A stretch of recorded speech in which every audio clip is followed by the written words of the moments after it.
Good day, ladies and gentlemen. Welcome to the show this Sunday, March 23rd, 2025. Thank you for tuning in. Glad to have you guys here. Uh,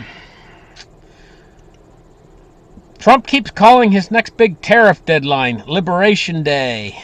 Here's what he means by that. Well, the Trump tariffs are going to go into effect not April 1st. They didn't want it to seem like April Fool's Day, but they're going to go in April 2nd. They're going to go into effect. What is that away? It's only about a week away, isn't it? Heck, less than a week. And all week. A little bit more than a week, actually. A week and a couple days. Okay, so it's going to go into effect. Uh, I was watching a video this morning on TikTok, and it was this big truck, and the truck pulled in. It was on the back of a trailer or whatever, and you could just tell by looking at it. It wasn't an ordinary truck. It was like some super heavy types of machinery and stuff on top of it. And uncontrollably, it started to roll, and all the people around it started to rock back and forth. And you could see it was going to tip over, but by gosh, it was taking its time, And all the people started to run and scatter away from it. There's nothing they could do. There's like 100 people standing around it, this enormous truck, and it probably weighed like 100,000 pounds or something, or more. And I watched that. And I said, yeah, that's like the system we have here. We've built something that's so overwhelmingly large and expansive across many countries and stuff with central banks. And I thought to myself, hey, there's no stopping this thing. Who's out there that has the power to stop it when it starts to shudder and shake? It's tipping right now. It's kind of like the Titanic when it first started to. The people on board were unaware there was a problem, a lot of them. The ship started to list. Big ships like that take hours to sink. And that's like the system. The bigger the system, the more time it takes to sink. But nobody can stop it once it gets to a certain point. Once it gets past that event horizon, it's going into the black hole. And that's where we are. Nobody can stop this now at this point. The only question is how long is it going to take? And yeah, it takes a long time because it's so big. So this is going to be another nail in the coffin of the system. When these tariffs start to take effect, Trump's calling it Liberation Day. And yes, it might pour a lot of money into the United States of America, but the global economy is going to take a hard sock. Bang, right in the face. It's going to add to inflation. It's a tax on the people. And overall, is this going to take the system down? No, a multitude of factors is going to take the system down. Probably the biggest factor of all is what people don't know. I mean, it says 19 reasons why the Fed is at the heart of our economic problems, and it says most Americans have absolutely no idea how we got into this mess that we're in today. And I mean, I could go down here and read this entire long-winded article. Maybe I'll read a few of the points. It says, 1, the Federal Reserve is a central pillar of our debt-based financial system.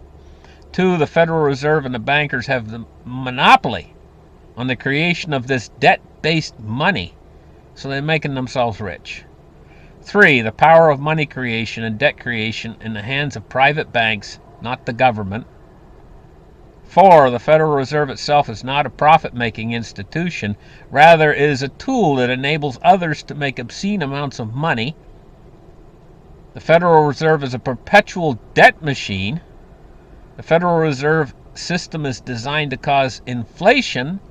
The Federal Reserve has decided to play bizarre games with our money supply. The Federal Reserve is undemocratic. The Federal Reserve runs the U.S. economy. The Federal Reserve favors the big banks. The worst debt problem caused by the Federal Reserve become the more money the IRS needs to collect from the rest of us. It says the worst debt problem caused by the Federal Reserve, the more money the IRS needs to collect from the rest of us. The Federal Reserve creates artificial financial bubbles. Even reading the list, not reading the entire article, reading the list takes quite a long time. But the real fundamental reason is The Federal Reserve lends out what they call money, which is Federal Reserve notes that they create from thin air. They lend it out, and they create the exact amount of the loan. So if the government's borrowing $1 billion, they create the $1 billion. There's interest attached to it. They've been doing this all along, all the way back. There's interest attached to that loan. They didn't create that. The interest to pay off the interest. They only create that principal, that $1 billion that the government borrowed. So on that $1 billion the government borrowed, let's just say there's $100 million in interest owed. It wasn't created in the first place. Well, there's that interest, because it's not paid back. The loan continues to be, it accrues over decades. It accrues, and it gets to be to the point where the outstanding debt is far more than all of the money in creation that they've got floating around in the system. I think they got, what is they got floating around in the system right now? A few trillion. But, you know, I don't know. Is it 4 trillion? I'm just guessing right now. I did know what the number was of the money floating around the system. M2 money supply, everything. Or add them all together, M1, M2, M3, add them all together. It's still not going to come up to what they owe back, because they never created that money. So now, what happens if you start paying it back with the money that's in existence right now? Well, the money that's in existence just disappears, and you still haven't paid all the debt back. You've maybe paid 4 trillion of it back, of the, what is it, 34 trillion or whatever bizarre number it is. There's still a 30 trillion more owed. That money was never created in the first place. So how can you ever trim down the debt? You can't, because you extinguish the monetary supply by trimming down the debt. You have to constantly keep taking out new loans and adding to the debt and making it bigger and bigger. So when you're in a system like that, you can't taper it. But they just got done a tapering cycle. So what's going to happen? What it's done is it's put extreme pressure in the system right now, because they've withdrawn liquidity out.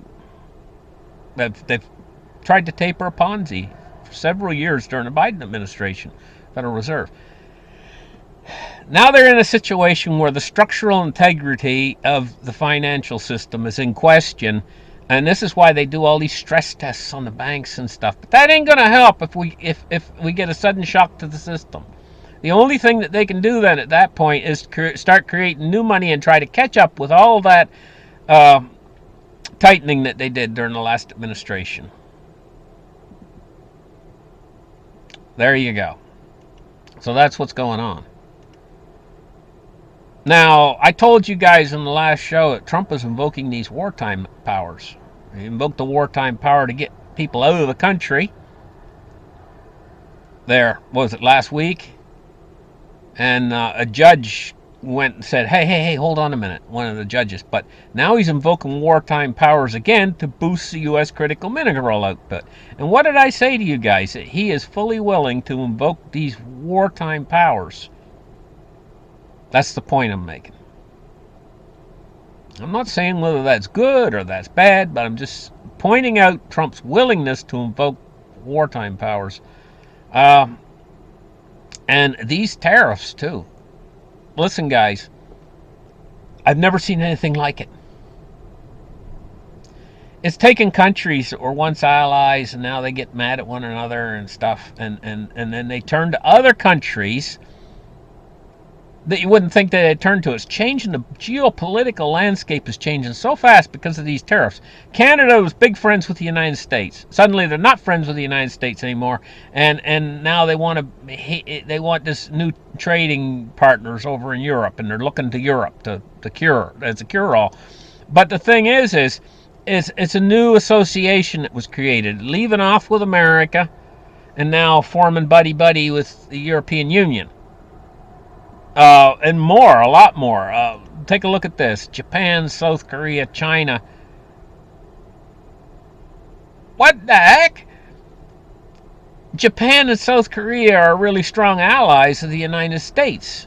China's not really now. I mean, there's just trade tension between the United States and China, but they're forming an alliance here And this has all got to do with this. What I'm telling you about these trade tariffs are creating new alliances around the world between different countries. It's like out of the box. I've never seen that coming. Here we got Japan, South Korea, and China are meeting to strengthen ties. They call it a turning point in history. It's got everything to do with these trade tariffs. It's changing the world's geopolitical landscape so fast that we can't even keep up. And, uh,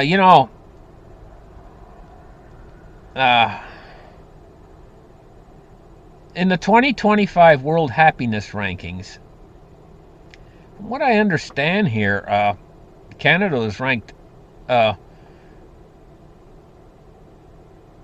It had a decline in its rankings in 2024, I guess, going into 2025 in the G7. I guess China's winning it right now.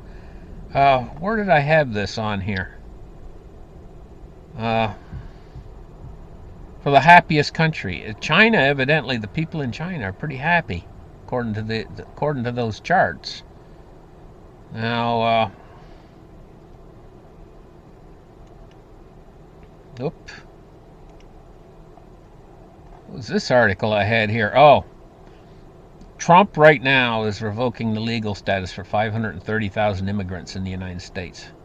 And they come from several different countries: Cubans, Haitians, Nicaraguans, and Venezuelans. They could face deportation, I guess, from April 24th. They're going to revoke their temporary legal status of 530,000 people. It's a crackdown on immigration. It's effective from April 24th, and it cut short a 2-year parole that had been granted to these immigrants under U.S. former President Joe Biden that allowed them to enter the country by air if they had U.S. sponsors. In other words, if they had somebody in their family living in the United States, they could fly them in and they'd grant them this 2-year stay. But he's cutting it short at 2-year parole.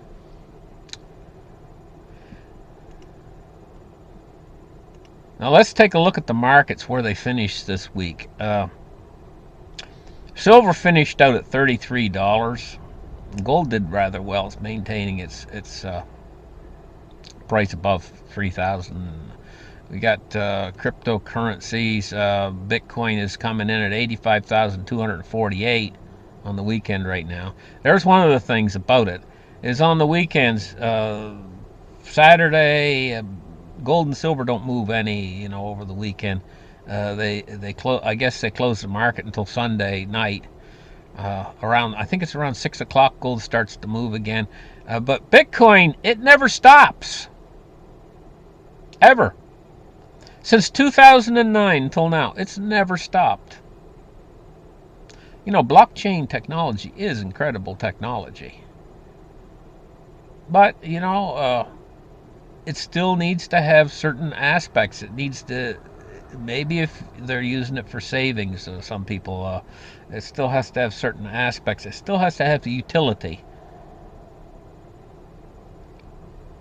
What Bitcoin price would we be looking at if Bitcoin suddenly gained a lot of utility? If it's already $85,000, all it is a computer algorithm. It's just weird. But look, can't believe. Now we're going to take a look at what the markets finished out at. The S&P 500 is up, and ended the week up 4 points, and it was 56.67. The Dow finished the week at 49.85, 41,985, and it was up 32 points, closed. Nasdaq at 17,784. The Russell at 2056 finished the week, and crude oil finished the week at 68.29. And taking a look at our bonds and rates, the U.S. Treasuries, the yields on the U.S. 10 years at 4.25. That's where it finished the week, and the U.S. 30 years at 4.59. So they're fairly stable right now, the bonds. Taking a look at our dollar index, and it's actually up a little bit since last week. I think it was 103 last week, and now it's 104.15. The dollar's staying fairly strong. It did take a little bit of a beating. I mean, it was up like 107 just a short time ago, and it got knocked down to 103, but now it's back up to 104. Being compared against other currencies. Now, you guys do know that they are selling an awful lot of U.S. treasuries, these foreign countries, now that the trade tariffs are going through, so they're selling. They're selling big. I heard, what is it, 390 billion worth or something? Maybe I got that number wrong. Don't worry, it's close. If I got it wrong, I'm close. It's in that area. I hope you guys have a really great week. I'm working on a show. It's not going to be a conventional financial report like this, a news report like this show. It's going to be a science fiction story that I'm working on for you guys, and I hope it's interesting because I've been working on it for a while now, We'll see how it turns out. And probably after I do that, I'm probably going to do a regular story, not a made up story. I'm probably going to do a real story later on, maybe in a week from now or something. I'm probably going to do a real story, a life story, like the ones I normally do. Not a science fiction that I make up, not something that I make up. But even though, it's probably going to be interesting, the science fiction that I make up. I already got the framework of the story, and I'm just kind of working out the details. And it's going to be fun. I'm going to be working on it this week. Thank you guys for tuning in. And we'll catch you guys in the next show. And have a great day. Bye-bye.